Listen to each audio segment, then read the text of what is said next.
10 years after being cast out in shame, Clara steps off the coach in Dusty Bluff with nothing but a scorched letter and a quiet cowboy beside her. The townsfolk whisper. Doors slam shut, but Eli McRae doesn't flinch. Not when she's denied a room, not when old lies resurface. A torn letter becomes their only proof, a second chair on his porch their only dream. Can truth heal what silence broke, or will the past bury her again? One letter, one man, and one last chance to be seen. The stagecoach creaked to a stop in the heart of Dusty Bluff, wheels grinding against loose gravel and sun-baked ruts. The driver gave no call, no fanfare, just a nod toward the steps, as if to say, "You're on your own from here." When the door opened, a single boot hit the ground, then another. Clara Winslow stepped down with the stillness of someone walking into a dream they never asked to revisit. Her dress was plain dust clinging to the hem, and the small bag in her hand looked lighter than any traveler's had a right to be. She paused a moment, eyes sweeping the boardwalks and shuttered windows. Nothing had changed. That was the cruelest part. Behind her, a rider dismounted quiet as dawn. Eli McRae didn't say much, and he didn't need to. Just a nod, the brim of his hat tipping low as he took her bag with a care that told the whole town what they needed to know she wasn't walking alone this time. A shopkeeper across the street froze in place, broom mid-sweep. A banker paused in the doorway, mouth halfway open like a word had caught in his throat. A woman, clutching her child, turned away, whispering something under her breath. Whispers moved faster than stagecoaches in Dusty Bluff. Clara felt them land like sand blown under the collar course clinging hard to brush off. They passed the sheriff on their way up the boardwalk. Sheriff Adler had aged thinner now, more jowls, eyes dulled like boots left out in the rain too long. He looked straight at Eli. Eli tipped his hat. The sheriff didn't tip back. Clara kept her gaze forward. One foot, then the other. She didn't need to see their eyes to know the story they still told. 10 years gone and not a word of it forgiven. Not by them, anyway. The general store was first. She stepped inside, breath catching on the familiar scent of ground coffee and horsehide. But the woman behind the counter, Martha Dobbins, stiffened the second she looked up. "I'm here for a few things," Clara said, voice steady. "Some flour coffee soap if you got it." Martha pursed her lips. "We're not extending credit." Clara reached for her purse. "Didn't ask for it." "Still," Martha said, her tone clipped. "Might be best if you tried Miss Lester's in Shallow Creek. That's 20 miles. Then you'd best get an early start." Eli didn't speak, but his hand on the counter was slow and deliberate, the weight of it enough to make Martha glance down, then away. They left, without buying a thing.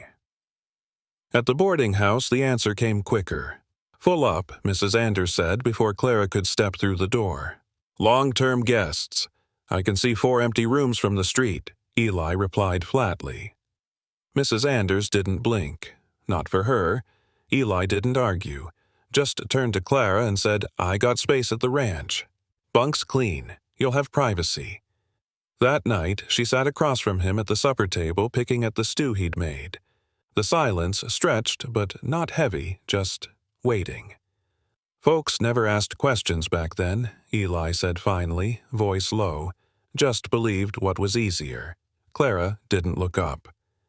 "You hear what they said I did?" "I heard what really happened," he said, "and I heard who made sure no one else did." Clara's spoon paused over the bowl. "Do you believe me?" Eli didn't answer with words. He rose, walked over to the cupboard and pulled down a second plate. Set it beside her, then sat back down and took another bite. In that moment, Clara felt the first crack form in the walls she'd built to keep the world out. Because sometimes belief didn't come in speeches. Sometimes it looked like breakfast, already set for 2. Morning came soft across the ranch. Sunlight stretched slow over the east ridge, warm as an apology. Inside Eli McRae's cabin, the kettle hissed on the stove and the smell of bacon drifted like a quiet peace offering. Clara stirred on the cot tucked behind a canvas curtain. She sat up, pulled her shawl close, and listened first to the wind rattling the eaves, then to the sounds of one man moving about like he'd been up since before the light. No loud banging, no show. Just the steady rhythm of someone who built his world one clean act at a time. She stepped out barefoot, hair tied back, and found the table already set, 2 tin cups, a plate of biscuits, a bowl of eggs. Eli looked up from pouring coffee. He didn't speak, just slid her a cup warm and full. It caught her off guard more than any insult in town ever could. "You always feed strays?" she asked, voice still scratchy from sleep. Eli shrugged. "Only the kind that don't deserve to be." They ate without hurry. Clara didn't ask questions, and Eli didn't offer any stories. That, too, was its own sort of kindness. Later that morning, Clara rode into town with him side saddle on one of his geldings named Gus. Eli had work at the livery. She said she'd just walk around a bit, maybe breathe in the parts of Dusty Bluff that hadn't tried to bury her. But it didn't take long for the past to find her. At the general store, Martha's daughter looked her over like she was dirt-tracked across a clean floor. Outside the bakery, 2 young women crossed the street without meeting her eyes. By the time she reached the old schoolhouse, Clara felt the weight return to her shoulders, the one she'd worn like a second skin a decade ago. Only now, there was no shouting, no pointed fingers, just silence sharpened to a blade. She stood under the sycamore near the church and closed her eyes. Wind brushed her face, carried with it the memories she couldn't shake. 10 years ago, she'd trusted the wrong man, Charles Thatcher. Son of Mayor Randolph Thatcher, had been charming, well-spoken, and quick to offer help.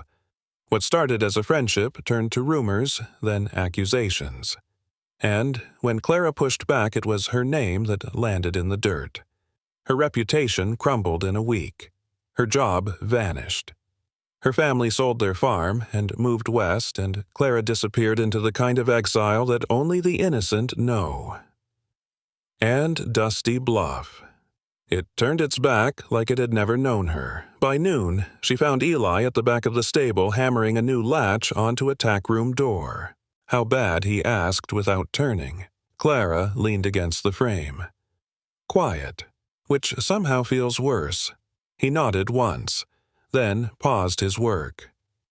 "You remember the night it all went bad every second?"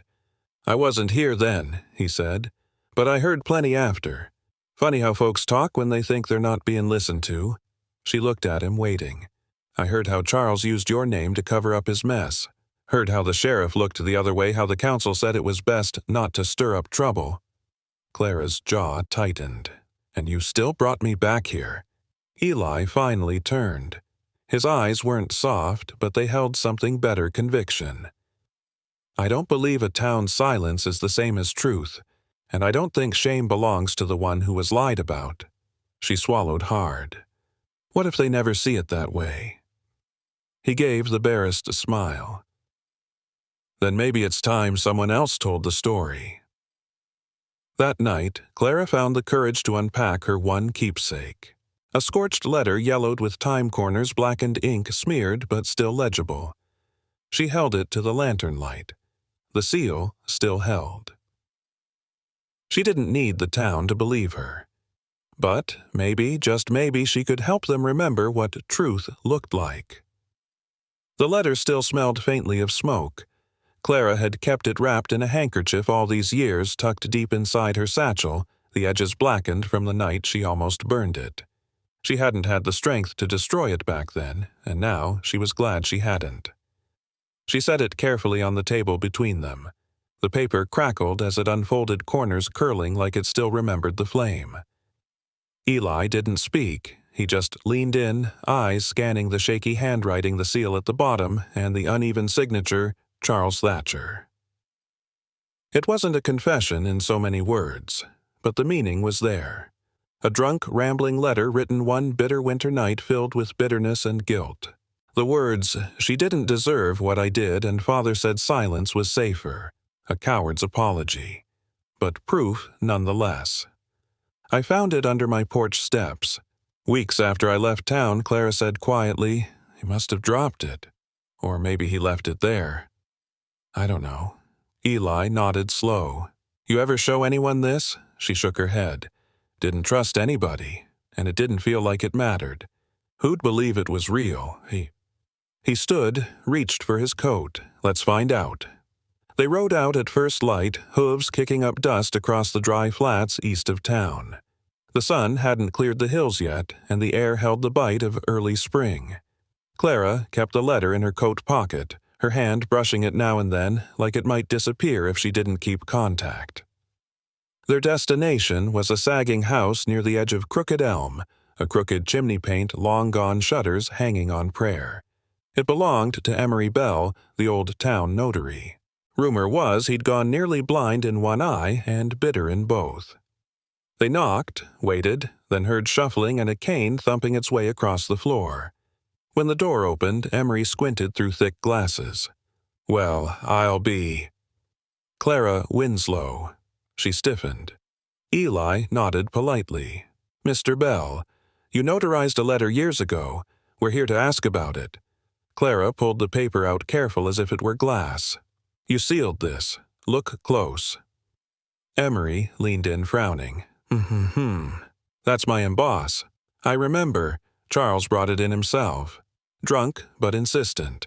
Said it needed to be done before his father changed his mind. He paused. I filed a copy. Least I tried to. Clara's heart thudded. Tried. Emery sat down on a creaking bench just inside the door.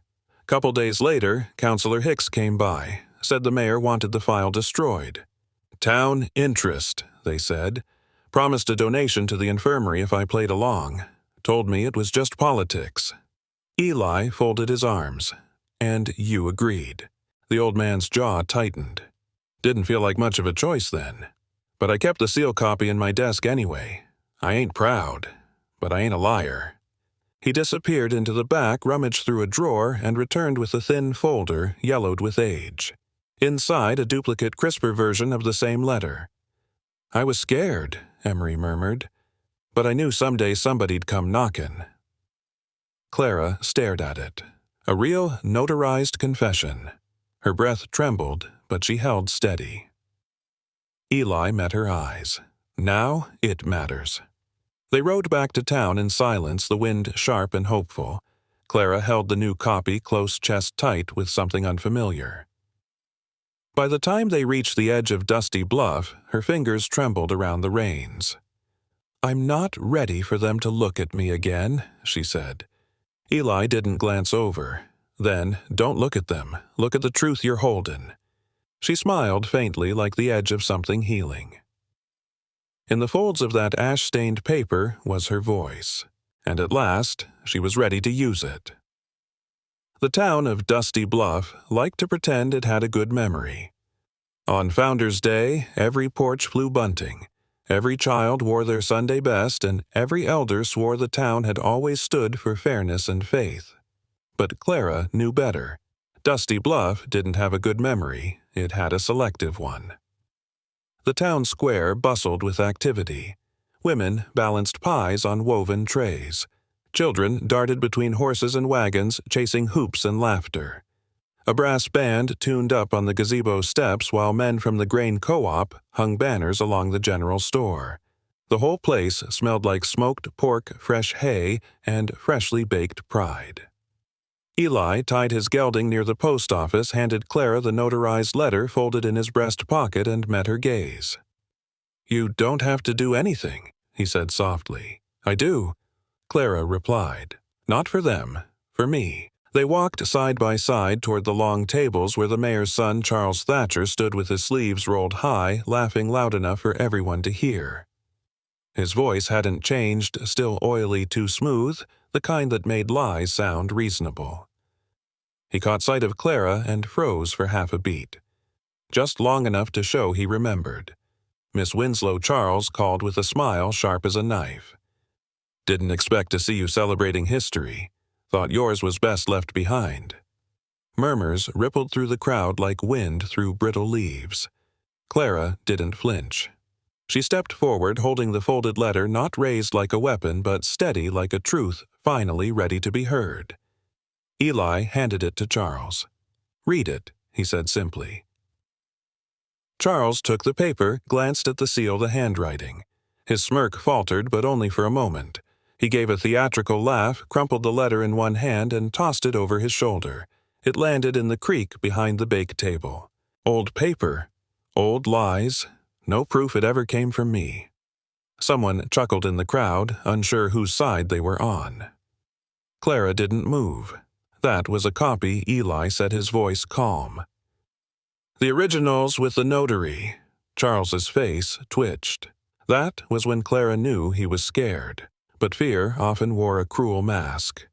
"You think one dusty old man and a bitter girl make a case?" Charles sneered. "This town already chose a long time ago." "That's the thing," Clara said, her voice carrying farther than she meant it to. "They didn't choose. They looked away." Eli stepped forward, but just then the sound of hooves thundered from the west end of town. 2 wild steers barreled through the crowd, kicking up dust and panic. Children screamed, tables tipped, pies flew, the brass band scattered. Chaos reigned for 30 seconds. By the time the steers were wrangled by a pair of ranch hands who Clara didn't recognize, Charles was gone. So was the torn letter from the creek. Eli dusted himself off, eyes narrowing. That was no accident. Clara nodded. Someone wanted a distraction. Enough noise to drown truth out. They spent the rest of the afternoon picking up chairs, writing tables, calming horses. But the mood had shifted. Folks who'd avoided Clara now watched her from the corners of their eyes, not with pity, but something closer to unease. That night, as they walked back to the ranch under a sky strung with stars, Clara spoke first. "Do you think they'll believe it?" Eli answered after a moment. "Some will. Some already do. The rest might just need more than words." Clara looked up at the vast sky. "Then, let's give 'em more." The crowd had scattered, but the truth. It had just started to gather. The wind had turned sharp the next morning, carrying with it the kind of tension that settled in a man's bones. At the sheriff's office, the floorboards groaned under Eli's boots as he laid the notarized letter, the seal gleaming faint under morning light on the desk between them. Sheriff Amos Harlan didn't touch it. He just rocked back in his chair, chewing a dry piece of jerky like it was more important than truth. "It's a decade old," Harlan muttered. "Not much the law can do with ghosts." Clara stood behind Eli, silent but steady. She kept her eyes on the sheriff's badge. It didn't shine like it used to.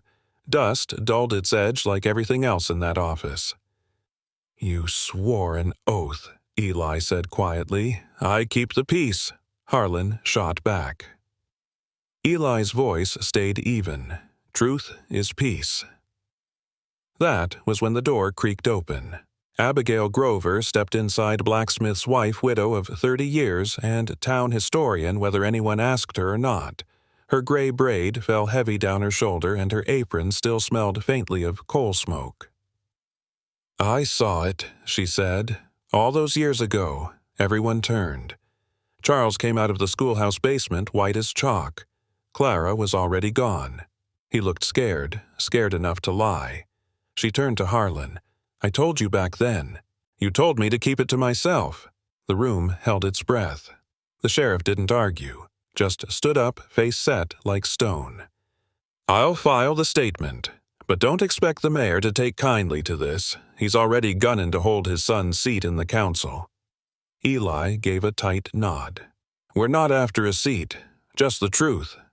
They left the office with no victory, just a growing weight that things were beginning to shift and not everyone liked it. That night, Clara stayed at the ranch while Eli rode out to check the east fence. The air smelled of lilac and old wood smoke. The town seemed quiet again, but she knew better now. Quiet could be cruel. She was washing dishes at the basin when the first flicker of orange caught her eye through the window, the barn. It lit up like it had been waiting for the match. By the time she reached it, Eli was already back hauling water with a bucket in each hand. She joined him without a word, their arms working in rhythm, splash, throw, until the flames were reduced to smoking timbers and blackened beams. Neither spoke until the last ember hissed out. That's when Clara saw it carved into the wall that had survived the fire. Just 3 words, etched deep and deliberate: liar. Get out. She stepped back, hand to her mouth. The message wasn't subtle. It wasn't just for her. They're scared now, Eli said, voice low and calm, but his eyes burned hotter than the flames had. Means we're close. He crouched near the ashes and picked something out, a shard of red leather, half melted, but unmistakable. A glove. Charles Thatcher's gloves were known around town. He wore them even in summer showy things with brass stitching and initials too big to miss. This one had a torn T left behind. Clara watched him turn it in his hands, then toss it into the remaining coals. "I should have known they'd go this far," she whispered. "You did," Eli said. "You just hoped they wouldn't." She nodded, blinking hard. Inside the house, she dried her hands and sat at the kitchen table, that same old scorched letter now resting between them again. The smoke smell had returned to everything: her clothes, her hair, even her thoughts. But something else came with it, too. Resolve. They hadn't just burned a barn. They'd tried to scare her back into silence. And now she was sure they were the ones afraid of what she might say next. 2 days after the fire, Clara stood at the back of Dusty Bluff's town hall, her chin high, her hands folded tight. Sunlight streamed in through high windows, catching motes of dust that hung like judgment in the air. The benches were half full: shopkeepers, ranch wives, a handful of councilmen pretending they hadn't whispered about her in the street just days earlier. She didn't raise her voice. She didn't need to. The truth was never a fire hazard, she said calmly. But someone tried to burn it anyway. Beside her, Eli stood like a monument, silent, unshakable. The scorched letter rested in her hand, backed by Abigail Grover's testimony and the notary's seal. Enough to raise eyebrows, maybe even open a few eyes, but not enough to change power, not yet. Charles Thatcher didn't speak during the meeting. But Mayor Thatcher did, an aging man with a too-tight vest and a face too practiced in turning smiles into threats. "This town needs peace, not division," he said, hands folded on the dais like he was praying over a sermon. "We've moved on from old disputes. Dragging up the past only reopens wounds." "Then maybe stop making new ones," Eli muttered. The mayor's eyes narrowed. After the meeting ended, Clara stepped outside into the cool shade of the alley behind the hall. The boards creaked behind her, and when she turned, 2 deputies flanked her. "You're under arrest," one of them said, avoiding her eyes. "Disturbing the peace." Eli reached for her, but one deputy stepped between them. "Don't," the man said firmly. "You'll make it worse." Clara didn't resist. Her wrists were bound, not tight, but humiliating all the same. Townsfolk paused on the boardwalk. Some pretended not to notice. Others stared. One woman pulled her child behind her as if truth might be contagious. They put Clara in the same cell, drunks sobered up in. Cold, small, with peeling paint on the back wall and a thin cot that hadn't seen clean linens in a season. Eli wasn't allowed in, but he came to the barred window every hour. He didn't talk much, just stood there, arms folded, a steady presence like a watchtower made of grit and silence. "You okay?" he asked once. "I've been through worse," she answered. "But I thought we were past this.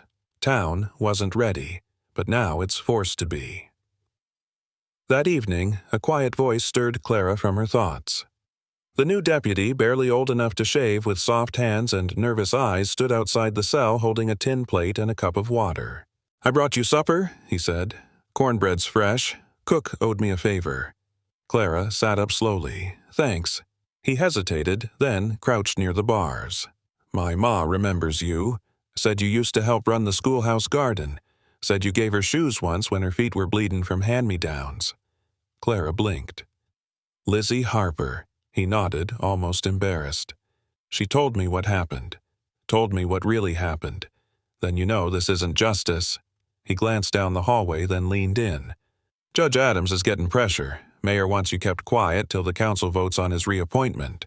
So I'm a pawn in a chess game I didn't even ask to play." "You're more than a pawn," the deputy said. "You're the first person to call him out and stay standing." She met his gaze. "And you? Where do you stand?" He swallowed. "Ma says sometimes you gotta grow a spine before you grow a mustache." Clara smiled, weary but genuine. He slipped a folded note through the bars. "It's from Mrs. Grover. She says Eli's working on something. Big." When she unfolded the note later, it was written in bold pencil strokes. "Hold fast. Storm's turning in our favor." And for the first time since the cuffs went on, Clara lay back against the cot, the ache in her chest, not just fear, but hope. By noon the next day, the town square of Dusty Bluff didn't feel like a quiet prairie stop. Folks had gathered in the heat like cattle sensing a storm. Wagons were pulled close to the courthouse and the air buzzed, not with gossip but with the weight of something about to break loose. Eli stood near the courthouse steps in his best shirt sleeves, rolled hat pulled low. His jaw was set. Clara hadn't been released yet, but today wasn't about permission. It was about truth, plain and public.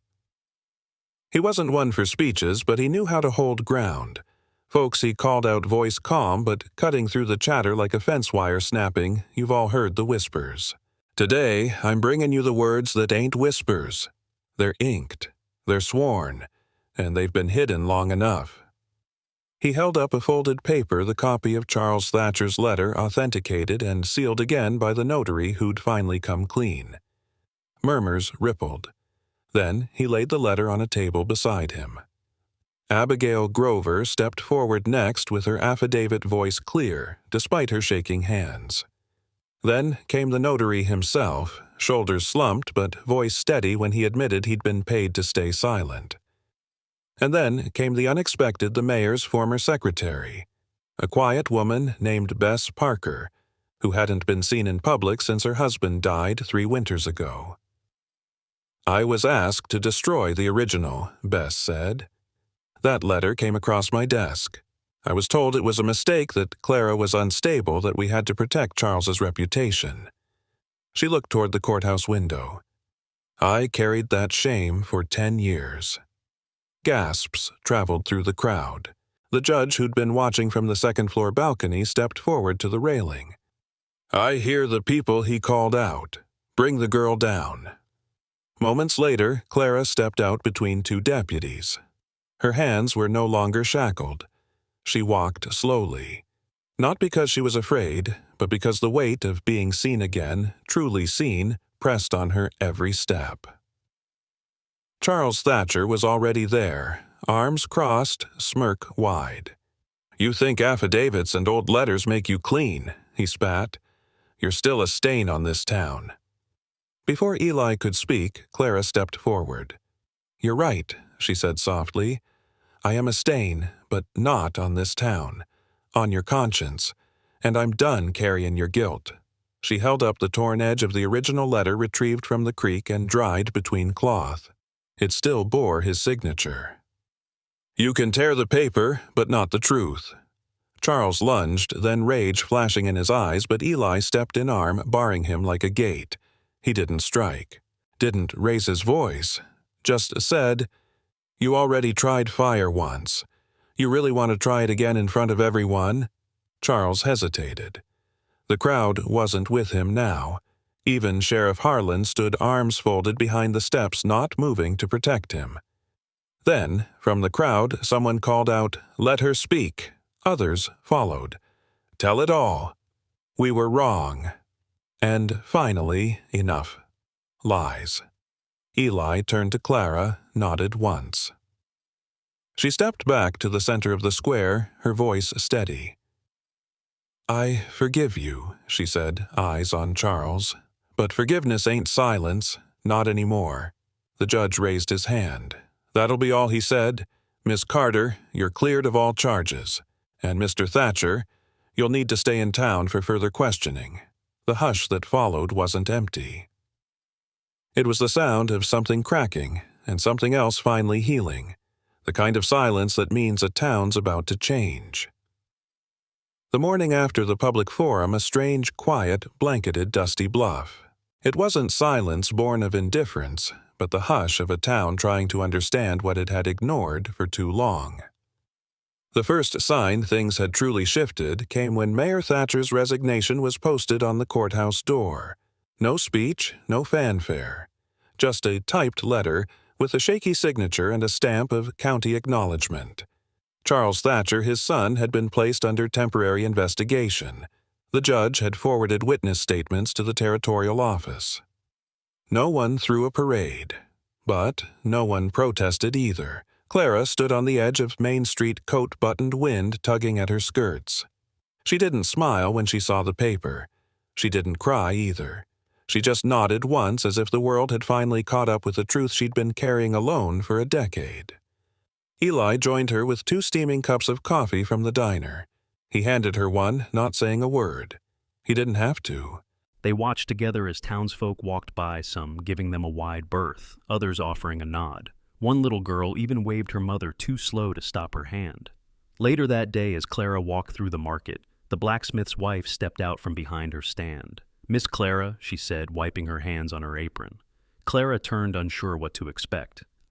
I was wrong," the woman said, eyes shining. "I believed what they said. I never asked if any of it was true. That makes me part of it. I just wanted to say, I'm sorry." Clara looked at her a moment, then nodded slowly. "Thank you."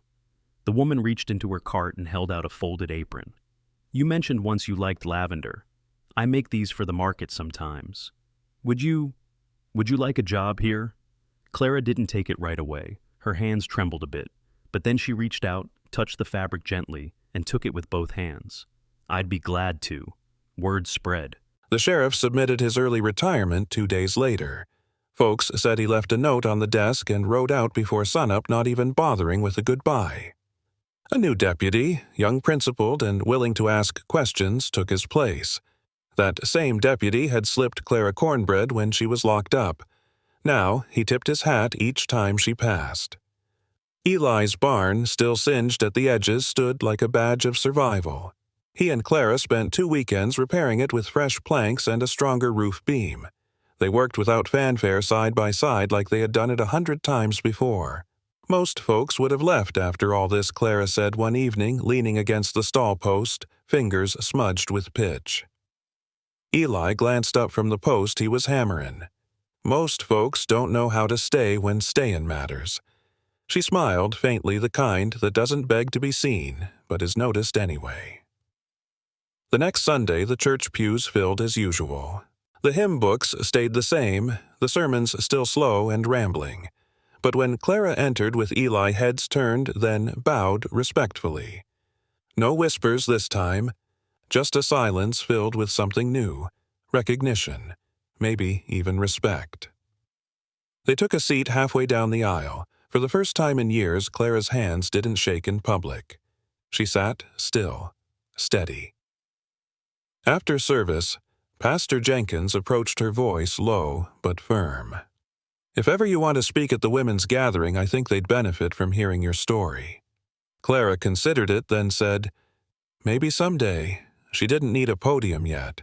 She had reclaimed something far deeper. Her place. And as the bell rang out across Dusty Bluff, it didn't sound like it did 10 years ago when shame had drowned her voice.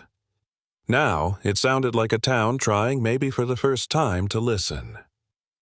The frost gave way slow that spring, like the town itself melting by inches, not all at once.